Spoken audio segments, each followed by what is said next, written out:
We had to give up our sponsorship rights. The only revenues that we generate are the revenues that we get from ticket sales and local sponsorships.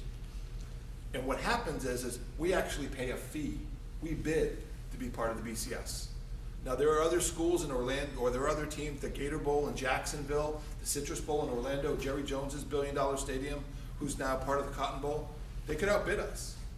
They could spend more money and then we could be out. But the difference is that we work hard and we have such rich tradition here that that's the reason why we're in the game.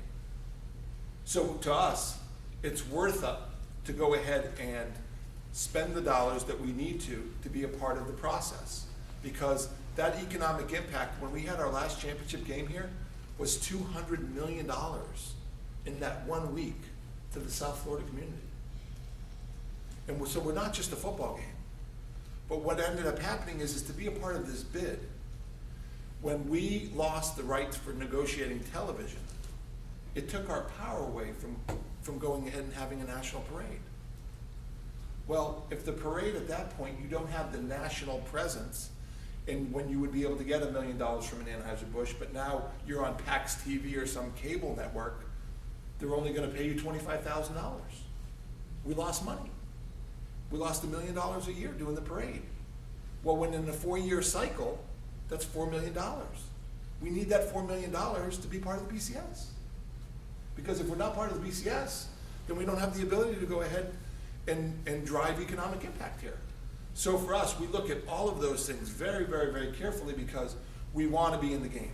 And I'm sure that you guys have seen a lot of talk about expansion and teams defecting from one conference to another conference and the entire world shakeup, and these people want to play off, and you know, everybody has their own agenda. All I can tell you from Orange Bowl Committee's perspective is we just want to be in the game. We just want to have the opportunity to be able to host this festival so that the longevity of our Orange Bowl will continue to mainstay and the things that we do out throughout the course of the year. The festival is really just a couple weeks, you know, mid-December through the game. But we're doing things all throughout the course of the year. You know, youth football starts in August and that goes all the way through December.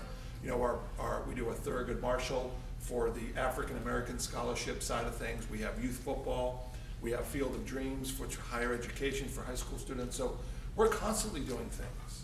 The thing is that people don't realize what Orange Bowl really does. Just like a lot, I got to tell you, I've seen Rotary clubs for all of my years.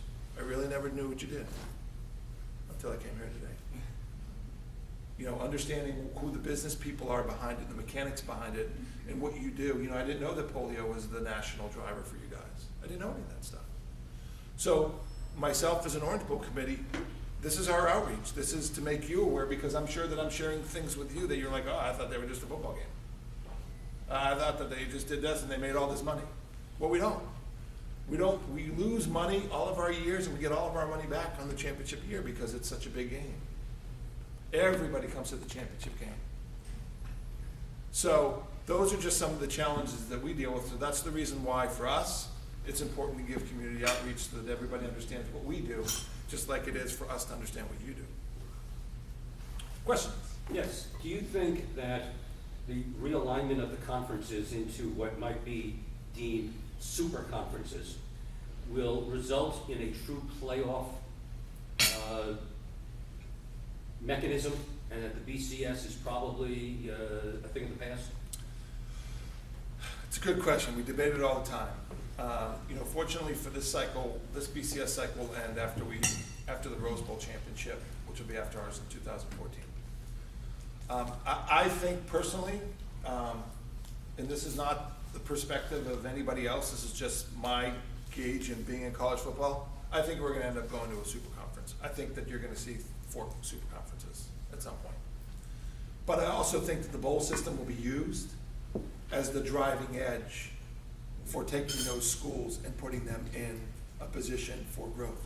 The thing that you have to realize is that, one of the things we have to be sensitive is that we're dealing with institutions that have education.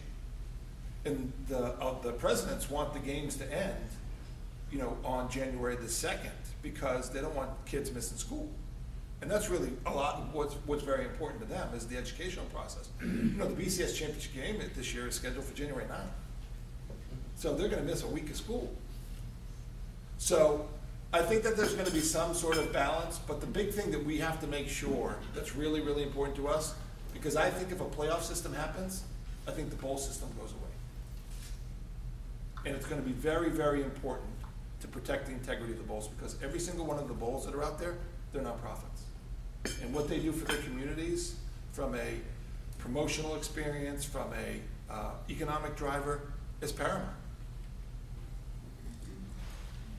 So it was the NCAA's organization of the Bowl Championship Series that caused the problems that you're talking about now, is that? Well, the it's funny because the NCAA does have the bowl championship system, correct? I think that there's been a lot of back and forth between, hey, do we go to a playoff system? Do we don't go to a playoff system? So I mean, that's gonna be an ongoing debate. The BCS is really there to be able to reward institutions the opportunity to play in postseason. And so the money that used to go to the Orange Bowl Committee and to the other bowl committees now goes to the NCAA, is that right? No, not necessarily. So what I mean by that is, it's almost like, so to give you an example, when we used to do the Orange Bowl, we used to have Nebraska and Oklahoma here all the time, the payout to those schools was about $3 million, and they came out of our pocket, Orange Bowl. Now, with us being a part of the bid process, those schools get paid $18 million for participating.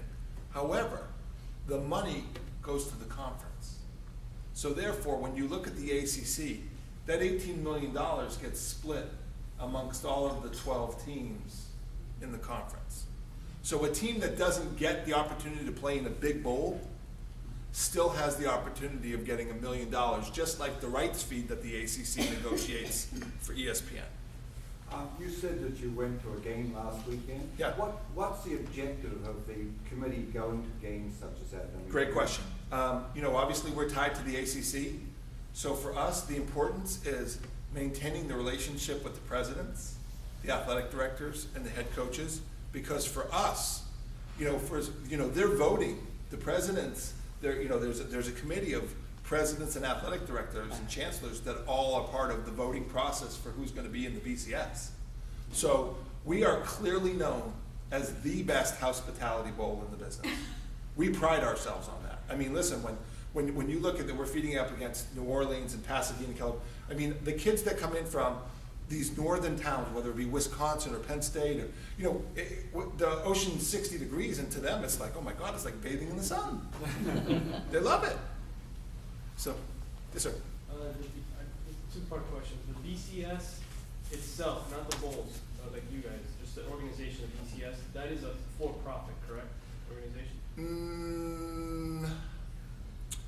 The BCS is part of the NCAA, so it's an oversight. So what happens is the BCS is part of the NCAA, and they sign a contract with ESPN or whoever the broadcast is. So it's a rights fee for those games, and the money goes in there, but the money gets distributed back into the institutions. Oh, then the other question was that, correct me if I'm wrong, there's never really been an NCAA champion, really, because the NCAA, for football, Division I football. Well, because you have the coaches and you have the writers' polls, and that's the reason why the BCS created a national championship trophy. So there was never, before that, there was never, the NCAA never awarded a championship. Yes, but it was done by either the writers' poll, which is AP, or the coaches' poll, which is UPI. So, thank you very much for your time.